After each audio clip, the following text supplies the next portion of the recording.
Noon, may kasambahay kami, si Tita V. Siya ang tumutulong sa amin sa bahay, at doon siya natutulog sa maliit na kwarto sa tabi ng kusina.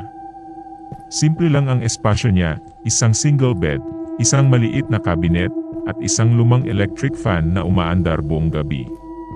Pero walang pinto ang kwarto niya, kaya mula sa kusina, kita mo ang loob nito, lalo na kapag may ilaw. Isang gabi, maraming taon na ang nakalipas. Bago ako matulog, ginawa ko ang aking gabi-gabing routine, ang pag-iikot sa buong bahay para tiyakin na nakasara ang mga pinto, bintana, gripo, at LPG.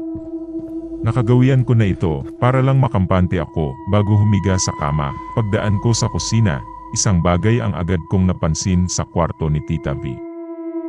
May isang hugis puting figura na nakalutang sa ibabaw niya habang natutulog siya.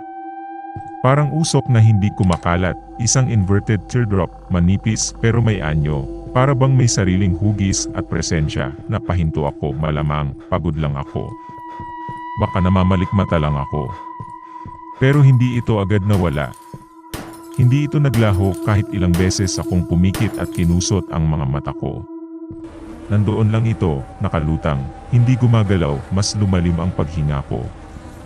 Parang may bumigat sa paligid, pero hindi ko mawari kung takot ba yon o simpleng kaba lang. Ilang segundo akong nakatayo roon, nanonood, nagtataka, at doon ko napansin ang isang bagay na nagpatayo ng balahibo ko, parang lumingon ito sa akin.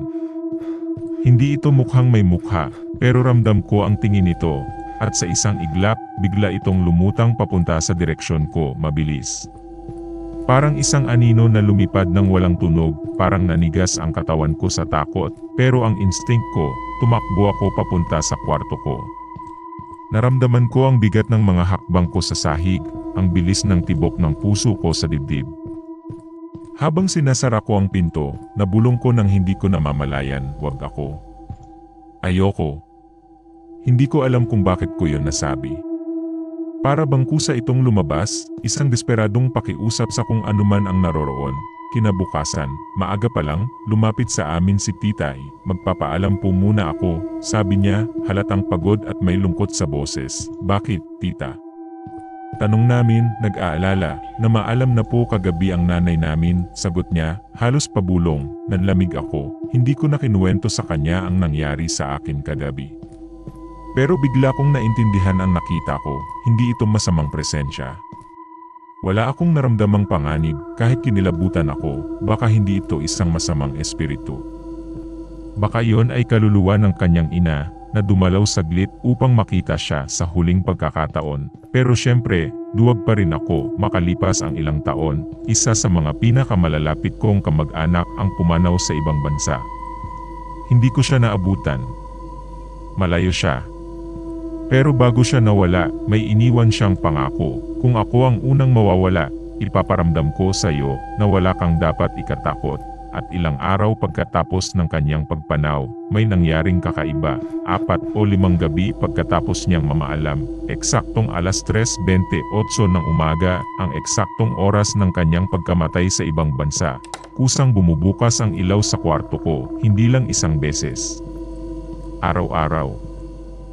Noong una, inisip kong baka may sira lang ang switch.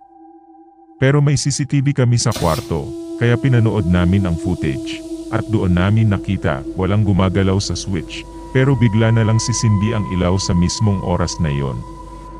At pagkatapos ng ilang minuto, kusa rin itong namamatay, paulit-ulit, gabi-gabi, walang paliwanag, pero hindi ako natakot, alam ko na, siya iyon. Tinutupad niya ang pangako niya sa akin. Bago siya pumanaw, sinabi niya na ipaparamdam niya sa akin na wala akong dapat katakutan.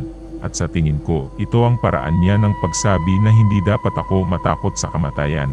At sa kauna-unahang pagkakataon sa dami ng hindi maipaliwanag na bagay na naranasan ko, hindi ako kinilabutan, sa halip. Nakaramdam ako ng kapayapaan.